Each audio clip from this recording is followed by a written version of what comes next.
The organisational pattern of baffling circles within circles, characteristic of classical secret societies, is retained and refined by our intelligence community. That one hand not know what the other is doing is essential to the success of our operations. In most cases, we do not allow the operatives themselves to know the ultimate and, when possible, even the short-range objectives of their assignments. They operate under covers that disguise our goals not only from the public and target groups, but from the agents themselves. For instance, many agents operating under left cover are led to believe that the agency, or at least their department, is secretly but sincerely motivated by a socialistic ideology.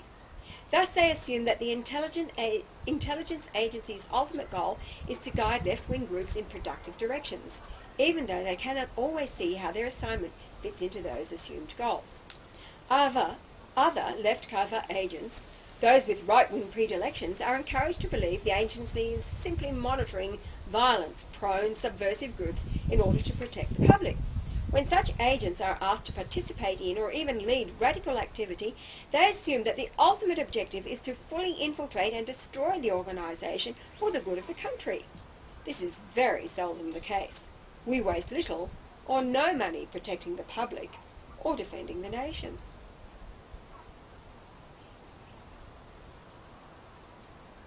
Are we sick yet, folks? Actually, it's laughable. This entire thing is reading like a script to be read by me now. Extraordinary. Well, the script. Decent people can't get their mind around this being a possibility. Here we go. Agents operating under right cover are handled in symmetrical fashion. Agents with right-wing prejudices are encouraged to believe the agency is right-wing. Left-prejudiced agents are asked to operate under right cover in order to monitor dangerous rightist organisations. Most intelligence agents remain blithely ignorant of the big picture, which is so clear to us from our spectacular vantage point. Very few have enough information or intelligence to reason out how their specific and sometimes baffling assignments promote the legislative, judicial, operational and propaganda needs of our money power. Most would never try.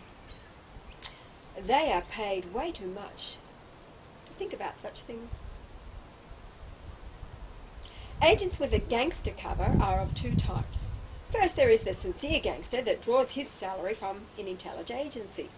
He is led to believe that the gangland godfathers control the government agency for their own purposes. Actually, the situation is the opposite. The agency controls the gangster for their purposes. Second is the sincere crime fighter who is led to believe that the agency is attempting to infiltrate and monitor the gangsters as a preliminary step to destroying the organised crime. Such upstanding agents commit many crimes in their zeal to rid the country of organised crime. To envision how we operate in this lucrative field, let's briefly look at the mechanics of dope smuggling. Are we listening? Police and customs officials are told to leave certain gangsters alone, even when transporting suspicious cargoes. This is made to seem perfectly proper, since it is well known that secret police infiltrators of organised crime must participate in crimes in order to gain the confidence of gangsters. What customs agent would want to upset a carefully laid plan to set up the underworld kingpins of dope pushing?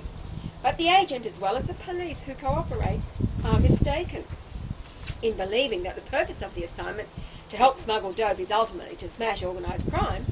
If he could see the big picture as we can, the agent would see that practically all our dope is smuggled by federal intelligence agents and secret police. However could such a volume be transported safely? Real harassment and prosecution is reserved for those who enter the field without our approval. Here is our organised crime strategy. On the one hand, we pass laws to ensure that mankind's favourite pastimes or vices are illegal. On the other hand, we cater to these vices at a huge monopoly profit with complete immunity from prosecution. A new and growing methodology of our intelligence community is psychologically and drug-controlled agents. Properly, these are referred to as behavior-modified agents, or in the vernacular, zombies.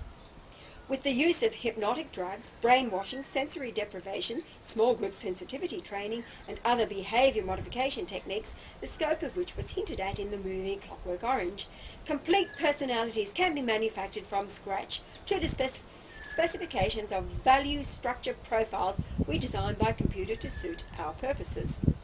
Such personalities are quite neurotic and unstable due to defects in our still developing technology, but still useful for many purposes. The primary virtue of zombies, of course, is loyalty. Agents that are subconsciously programmed for the assignment at hand cannot be conscious traitors. All a zombie can do is reveal how compulsive and psychotic he is with regard to his cause.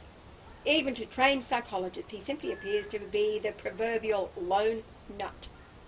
Although the zombie may have memories of psychotherapy at a government agency when questioned under hypnosis, this is unlikely to raise suspicion in the mind of court-appointed psychologists. After all, lone nuts should be kept in insane asylums and subject to psychotherapy. At most, the government hospital will be reprimanded for letting a loony loose before he was cured. Until our techniques can be perfected, the use of zombies must be restricted to national dramas designed to justify the growing power of our centralised governments over the lives of our people. Most suicidal radicals and crazies who so mysteriously avoid arrest for years at a time are zombies, conditioned to terrorise the public in the name of some irrational ideology. After repeated doses of such terror, the public is conditioned to accept the necessity of our intrusive police state with very little objection. The way is clear for an accelerated program of behaviour modification research to be conducted mostly at public expense in the name of mental health and rehabilitation. Such research can be conducted with little complaint in prisons, refugee camps, drug rehabilitation centres, government hospitals, veteran hospitals, and even public schools and daycare centres.